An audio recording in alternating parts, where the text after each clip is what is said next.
ازيكم يا شباب؟ فيلمنا بيبدأ ببنت محجبة بتجري في الشارع وبيجري وراها شاب وبيطلب منها تقلع الحجاب، وتقريبا الشاب ده يعرفها وبيشيل الحجاب من عليها بالقوة، وبتظهر لنا البنت وبتقول انها اسمها خديجة وهتحكي لنا قصتها. وبدأت حكاية خديجة من هولندا وهي داخل أتوبيس، وبتطلع بنت وبتوسع عليها مكان عشان تقعد جنبها، وبترفض البنت تقعد جنبها بمجرد انها محجبة. بتعدي الموقف خديجة وبتبص على البنت تاني، بتلاحظ شخص واقف وراها وبيحاول يسرقها.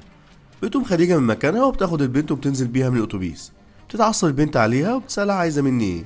خديجة بتطلب من البنت انها تطمن على شنطتها الأول، وبتقول لها انها عملت كده عشان الشاب اللي كان واقف وراكي كان عايز يسرقك، عشان كده مسكتك ونزلنا بسرعة. بتشوف البنت الشنطة، بتلاحظ فعلا الشنطة مقطوعة، بس ملحقش يسرق منها حاجة عشان خديجة لحقتها بسرعة. فبتتأسف البنت لخديجة على أسلوبها، وبتعرفها انها اسمها مالا ومن اندونيسيا وانها بتدرس هنا، وبيتصاحبوا وبيكملوا طريقهم سوا. وبعدها خديجة بتكمل طريقها لشغلها في نفس التوقيت اللي بيصور فيه صحفي صور عشوائية لشوارع هولندا، ومن ضمنها صورة لخديجة. ولما بيرجع الصحفي للجريدة بيعرض الصور على مديره، وبيعجب مديره بصورة خديجة جدا، وده بسبب لحظة تصوير والضوء حواليها ومخليها كأنها منورة بين الناس في الشارع. وبيقرر انها تكون دي هي صورة المجلة. وبيحاول الصحفي يفهم مديره انها كانت صورة عشوائية وانها مش عارضة وصعب يوصل لها، لكن المدير خد قراره وصمم انه مش هيرجع فيه. وبيبدأ الصحفي في رحلة البحث عن خديجة، وطبعا عشان ما يعرفش حاجة عنها بيروح نفس الشارع اللي صورها فيه، وبيشوف مالا وهي عطلانة بالعجلة بتاعتها، وبيعرف انها من اندونيسيا بسبب العلم اللي حطاه على الشنطة، وبيساعدها وبيتكلم معاها بالاندونيسي بسبب انه عاش هناك فترة وتعلم اللغة. وبيمشي وبيشوف الصحفي خديجة وهي خارجة من المكتبة، وبيمشي وراها عشان يلاقي فرصة ويتكلم معاها. وبيلاقيها بتقابل صاحباتها المسلمين عند المسجد، وبيوقفها الصحفي ويتكلم، وبيبدأ يعرفها بنفسه انه اسمه نيكولاس وشغال صحفي، وبتعرفه على اسمها، وابتسامة من بعيد وبأدب بترفض تسلم بالإيد. بيوريها نيكولاس الصورة، بيطلب موافقتها بنشر الصورة، لكن بكل ذوق ترفض نشر الصورة وتسيبه وتمشي. وبيحكي نيكولاس لصاحبه في الشغل واسمه جوكو، وبيقول له صاحبه انه لازم يحاول تاني احسن يطرد من الشغل. وبيروح تاني يوم المكتبة اللي شاف فيها خديجة، وبيعرف انها شغالة هناك، وبتروح له وبتسأله لو محتاج مساعدة في شراء الكتب، لكن لو جه لنفس الموضوع هي لسه عند نفس قرارها. وبيحاول يقنعها وبيقول لها انه مش بس هيعرض صورتها، ده هيعمل مقالات كتير عن البنات المسلمات في اوروبا. بتسأله خديجة وبتقول له انت تعرف ايه عن الدين الاسلامي؟ سكت وما عرفش يجاوب عليها. قالت له ممكن يرجع لها تاني لما يلاقي جواب لسؤالها. وبتسأله انه هيشتري الكتاب اللي في ايده، وفعلا بيشتريه، وبيكون كتاب بيتكلم عن الدين الاسلامي. وبعد الشغل خديجة بتقابل مالا وبتطلب منها مساعدة، انها بتعمل بحث في دراستها، وانها بتعمل معرض صور للثقافة الاندونيسية في هولندا. وبيتفقوا انهم يتقابلوا بكرة بعد ما مالا اتصلت بصديق ليها يقدر يساعدهم. وبيظهر شاب وبيداري نفسه اول ما بيشوف خديجة، وبيبص ليها بنظرات حادة. وتاني يوم خديجة ومالا بيتقابلوا، وبيجي لهم جوكو صديق مالا اللي هيساعدهم في مشروع خديجة، وبيكون جاي مع جوكو صديقه نيكولاس، والقدر بيجمع نيكولاس وخديجة من جديد. وبتفتكر مالا لما ساعدها نيكولاس وهي عطلانة بالعجلة بتاعتها، وبتتضايق خديجة من انهم بيضغطوا عليها في موافقتها بنشر الصورة. وبيقول لهم نيكولاس انهم يقفلوا الكلام في الموضوع وانه بيحترم رغبتها. وبتبدأ تشرح لهم فكرة معرض الصور، وبيتفقوا انهم يصوروا عند الشاطئ، وبيروحوا يصوروا فعلا عند الشاطئ. وبتكون موديل التصوير هي مالا بسبب جنسيتها الاندونيسية. وبعد التصوير بتحكي مالا لخديجة انها بتكون متوترة في وجود نيكولاس، وبتسأل خديجة انها بتحبه، وبتجاوب عليها مالا انها مش متأكدة قوي بس حاسة بإعجاب ناحيته. ونيكولاس بيصور صور عشوائية للشاطئ، وبيصور خديجة ومالا وهما بيتكلموا من غير ما ياخدوا بالهم. جوكو بيسأل نيكولاس هيختار مين فيهم. بينكر نيكولاس انه كان بيصورهم وانه بيصور صور عشوائية للمكان. وبيتقابل نيكولاس ومالا عشان يختاروا الصور بتاعة المعرض. وبيسأل عن خديجة، وبتجاوب عليه مالا انها متعرفش عن خديجة كتير لانهم لسه متصاحبين، وبتحس انها متشددة في الدين. وبيستغرب نيكولاس من مالا انها على نفس دين خديجة، لكن بينهم اختلاف كبير جدا. بتقول له مالا ان خديجة متبعة جميع تعاليم الاسلام، وانها مش ملتزمة زيها، وتتمنى في يوم تكون ملتزمة. وبتعزمهم خديجة على العشاء لشكرهم على مساعدتها في مشروعها، وبتعرفهم على فاطمة زميلتهم في السكن. وبيبان اهتمام مالا بنيكولاس الزايد على العشاء. وبعد العشاء بيسأل نيكولاس فاطمة عن سبب فرض الحجاب عليهم وليه ممنوع حد يلمس المسلمات. بتاخد فاطمة قطعتين من الحلوى، وبتفتح واحدة منهم وبتسيب التانية، وتقول لنيكولاس يختار واحدة منهم. بيختار نيكولاس الحلوى المقفولة. بتسأله فاطمة ليه خدت دي؟ بيقولها عشان دي لسه نضيفة ومفيش غبار عجيه عليها. فقالت له فاطمة انت كده جاوبت على سؤالك. وبتوضح له اكتر وتقول له ان البنت المسلمة ربنا مكرمها، وعشان يحفظ كرامتها بيأمرها بالتستر، وان الاسلام بيعامل المسلمة ملكة مش اي حد يلمسها. وبيرجع نيكولاس للبيت وبيفكر طول الليل في كلام فاطمة عن الدين الإسلامي، وفضل يقرا في الكتاب اللي اشتراه من المكتبة اللي فيها خديجة. وتاني يوم وخديجة راجعة من الشغل بتقابل الشاب اللي كان بيراقبها في الشارع، وبتتوتر خديجة أول ما تشوفه وبيظهر إنها تعرفه، وبتمشي بسرعة وبيلحقها الشاب وبيفضل يسألها عن لبسها بالشكل ده، وبيقولها إن شكلها بقى بشع وبيقلعها الحجاب، وبتنهار خديجة ومش بتعرف تاخد منه الحجاب لحد ما بيظهر نيكولاس وبيضربه. والشاب ده بيقول لنيكولاس إنها كانت عايشة معايا في بيت واحد، ومش بيهتم بكلامه، وبيوصل خديجة لبيتها وبتشكره خديجة لوقفته جنبها. وبالليل بتيجي رسالة لنيكولاس من خديجة وإنها وافقت على نشر صورتها في مجلة، وبتطلب منه يقابلها تاني يوم في الحديقة ومع العقد. وبيتقابلوا تاني يوم في الحديقة، تطلب منه إن يصورها فيديو وإنها هتحكي قصتها. وبدأ فعلا بتصوير الفيديو، وحكت خديجة وإنها في الأصل اسمها مريم، وإنها كانت من عيلة غير مسلمة لكنها كانت عيلة محافظة، برغم محافظة أهلها لكنها كانت واخدة حريتها بشكل كبير. وفي يوم اكتشفت خيانة حبيبها واللي كانت عايشة معاه في نفس البيت، وبتتعصب عليه بسبب خيانته، وكانت عايزة تسيبه لكن كان رافض وبيهددها لو سابته هينشر صور وفيديوهات ليهم مع بعض، وبتسيبه وبتمشي، وبينفذ تهديده وبينشر فيديوهاتهم سوا. وبتطردها أبوها من البيت بسبب الفيديوهات اللي جاتله، وبسبب اللي اتعرضت له بتقرر تنتحر، لكن بتنقذها فاطمة. لقيتها فاطمة مغمى عليها في عربيتها وهي نازلة للصلاة في المسجد، وبعد ما تفوق قالت لها فاطمة إن ربنا اداها فرصة جديدة عشان تفوق وتبدأ من جديد. وبدأت في حضور الدروس الإسلامية مع فاطمة واعتنقت الدين الإسلامي، وبتغير اسمها من مريم لخديجة. وبتختم خديجة كلامها إنها أفضل قرار خدته في حياتها إنها دخلت الدين الإسلامي. ظهر على نيكولاس التأثر بقصة خديجة، وبيقول لها إنه فخور بيها، وبتوقع على العقد بعد ما خلصت الفيديو. وأثناء نيكولاس وهو راجع البيت بيلاقي شاب سحبه في مكان فاضي، ولقى الشاب اللي كان بيضايق خديجة وبينزلوا اتنين ضرب فيه، وما قدرش يعمل حاجة والغلبة كانت ليهم. وبعد ما عرفت خديجة اللي حصل لنيكولاس من جوكو، بتروح له وتتأسف ليه على اللي حصل بسببها، وبتديله الفطار اللي كانت مجهزاه ليه، وبتستأذن منه عشان تمشي. وبيختل توازنه وهو بيقوم يقف عشان يوصلها بسبب إصابته، وبتسنده خديجة، وده كان لحظة دخول مالا. بتشوف المنظر وبتفهم غلط وبتمشي.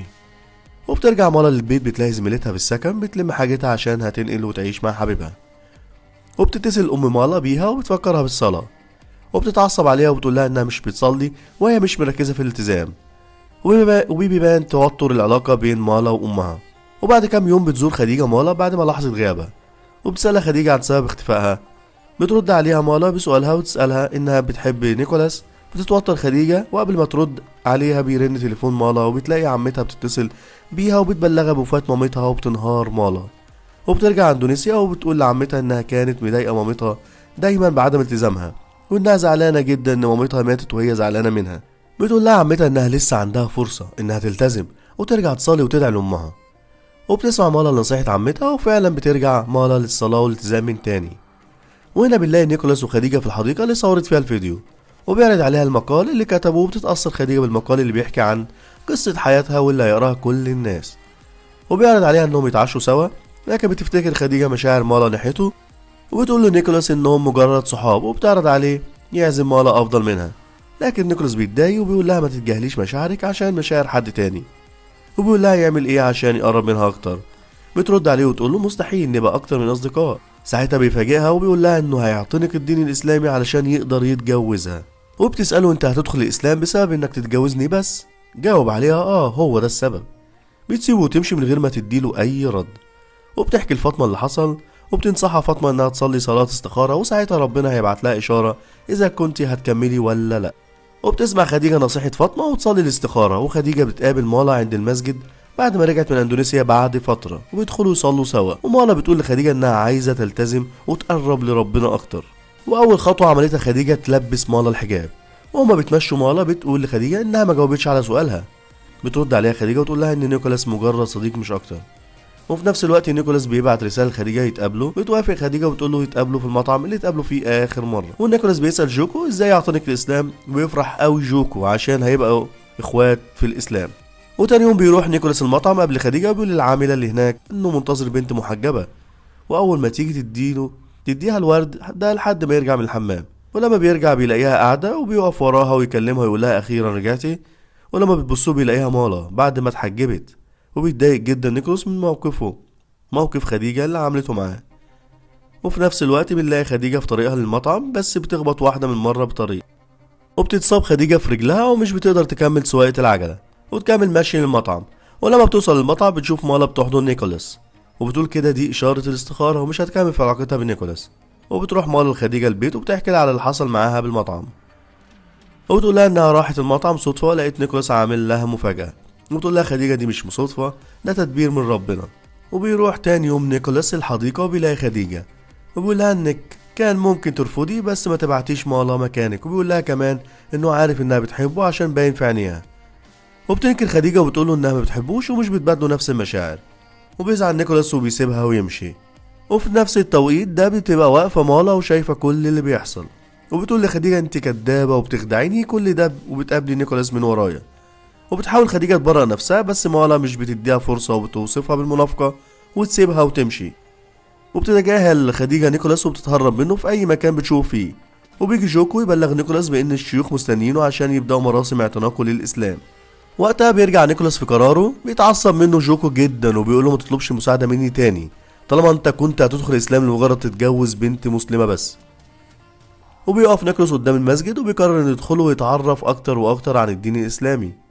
وبيبدأ نيكولاس يتعمق اكتر واكتر في الدين ويبحث ويقرا عن الدين الاسلامي لحد ما بيعتنق الدين الاسلامي، بس المرة دي برغبته الفعلية. وبيتجمعوا الشيوخ في المسجد وبينطق قدامهم الشهادة. وبتكون خديجة واقفة بتحضر مراسم اسلام نيكولاس من بعيد وبتبقى فرحانة باسلامه جدا. وبيشوفها نيكولاس وبيجري عليها عشان يلحقها لكن مش بيعرف يلحقها.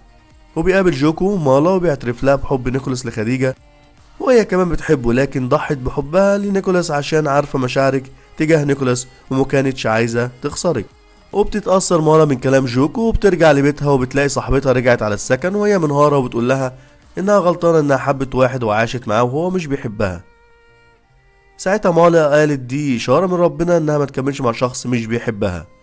اما خديجة كانت بتجهز شنطتها عشان هتسافر وبتبعت رسالة لمالا بتودعها فيها. وتاني يوم مالا بتروح لخديجة وبتقول لها انها اقتنعت ان نيكولاس مش بيحبها وانها الطرف اللي لازم يتنسحب. لكن خديجة بتثبت على رأيها وبتودع مالا وبتمشي لمحطة القطر. وبتجري مالا وبتروح لنيكولاس وبتقول له انها بتحبه لكنها متقبلة انه حب خديجة، وبتقول له يروح الحقها بسبب قبل ما تسافر. لكن بيبان عليه انه فقد الامل وبيقول لها ان خديجة مش عايزة تشوفه. وهنا جوكو بيحاول يشجعه انه لازم يروح يلحقها، لكن نيكولاس بيكون رافض. فبيقول له جوكو انه لازم يحارب عشانها عشان يستحق حب خديجة ليه. وبيتأثر نيكولاس بكلام جوكو وبيجري نيكولاس على محطة القطر عشان يلحق خديجة. وبيكلمها في ميكروفون المحطة ويطلب منها متسافرش وبيعرفها انه غير اسمه بقى اسمه محمد وان ربنا وقعها في طريقه وصورها عشان تبدأ حكايتهم. وقبل ما يعترف بحبه ليها بتيجي الشرطة تاخده بسبب الفوضى اللي عاملها. وبيخرج يدور على خديجة في كل مكان لحد ما شاف القطر اتحرك ففقد الامل. وقبل ما يمشي بيلاقي صوت خديجة وراه وبتعترف بحبها ليه. وبيفرح محمد انه هيكمل حياته مع البنت اللي بيحبها. وبتنتشر صورة خديجة ومقالها في المجلة وبتنتشر وبتتأثر الناس بقصتها. وبتقرر خديجة انها تزور اهلها وبيروح معاها محمد وبيفرحوا بيها جدا وبيكونوا فخورين بيها. بيخلص فيلمنا ضوء أمستر المفقود. يا رب يكون عجبكم. ما تنسوش تشتركوا في القناة وتعملوا لايك. بس كده.